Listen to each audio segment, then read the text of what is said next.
La table ronde sur l'énergie commence dans 3 minutes 17. 15.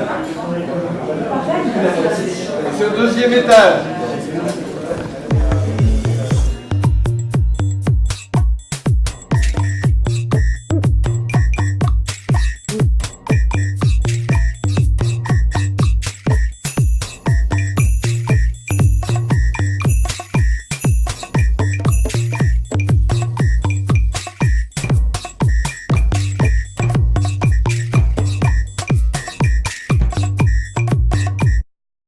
On peut choisir effectivement soit société coopérative ouvrière de production, soit société coopérative de production, soit société coopérative participative. On a le choix, c'est bien en scope. Le choc coopératif, c'est le terme utilisé par Benoît Hamon pour donner une voix, pour dire on va démultiplier le modèle coopératif. Comment, sur le terrain, ça se traduit aujourd'hui, en Bretagne notamment, et peut-être en Finistère plus particulièrement, puisque c'est là que tu interviens notamment. Donc la Confédération Générale des Scopes a effectivement décidé finalement d'accompagner cette dynamique là, qui est un petit peu voulue, affirmée par l'État. Et donc en région, ça se traduit donc, au niveau de l'Union régionale des Scopes de l'Ouest par la mise en place d'un plan de développement sur 3-4 ans. Avec un certain nombre de cibles qui ont été identifiées, qui vont être travaillées. Ces cibles peuvent être un petit peu différentes. On va tester quelques projets de développement là, sur les territoires bretons. Alors, lesquels et de quelle manière ?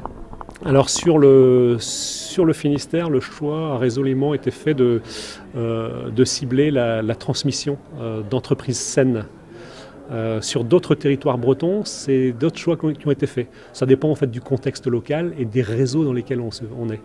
Et là, en fait, on a fait ce choix, nous, de cibler la transmission d'entreprises saines parce qu'il y a d'une part, il y a des enjeux qui sont très très importants. Beaucoup d'entreprises sont aujourd'hui à céder. Ça, c'est un premier élément.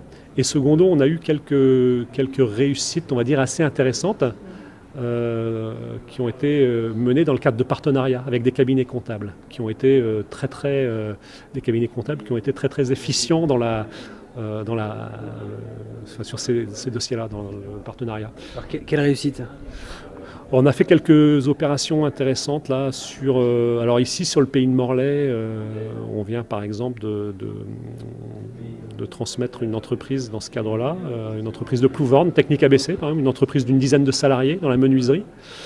Une opération qui a été menée avec le cabinet CGFI Conseil et qui du coup leur a fait mesurer, enfin ce cabinet d'expertise comptable leur a fait mesurer effectivement tout l'intérêt d'une opération comme celle-là.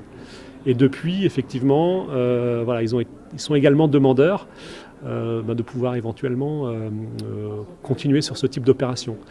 Du coup, d'autres cabinets comptables nous ont également sollicités parce que ça y est, on sent bien qu'il y a quelque chose qui est en train de se passer là. Ça y est, ils s'y mettent, ça bouge. Ouais, alors on sent qu'il y a des cabinets comptables qui aujourd'hui se rendent compte que c'est une solution qui peut, dans certains cas, effectivement être intéressante. Autre exemple de réussite, peut-être en Sud Finistère ou sur d'autres territoires, on peut citer d'autres scopes. C'est le moment de montrer un peu la diversité. On a un collègue là, sur le Morbihan qui a fait deux belles opérations là, toutes récentes, un peu dans le même contexte, transmission d'entreprises saines. C'est notamment une entreprise qui s'appelle Loa dans le 56, une entreprise de menuiserie charpente. 25-30 salariés, donc ça devient des tailles d'entreprise quand même qui sont assez conséquentes. Une entreprise d'ambulance également, 2-3 entreprises d'ambulance qui ont été reprises en scope là, dans le Morbihan. Donc en fait ça peut toucher tous les secteurs d'activité, il n'y a pas d'exclusivité. Sachant que sur des tailles d'entreprise entre, on va dire, 10, 20, 25 salariés, on arrive à des plans de financement qui sont accessibles pour des salariés. Au-delà, ça devient plus compliqué quand on arrive à des tailles d'entreprise plus importantes, avec des niveaux de valorisation financière qui sont plus élevés. Les plans de financement sont plus compliqués à sortir. Mais quand on est en dessous de 20 salariés, ça reste jouable. Ouais. Jusqu'où on peut aller en scope ? On peut être 10 000 salariés en scope ? Non, j'exagère, mais habituellement, c'est plutôt des tailles de PME. Alors, dans l'absolu, on pourrait être 10 000. Cela dit, la plus grosse scope aujourd'hui en France, c'est Accom, qui est dans notre union régionale, donc qui est à Mortain, dans la Manche. Accom, c'est 1300 salariés. Hein, c'est la plus grosse scope de France. La taille moyenne, par contre, est à peu près à 20 salariés.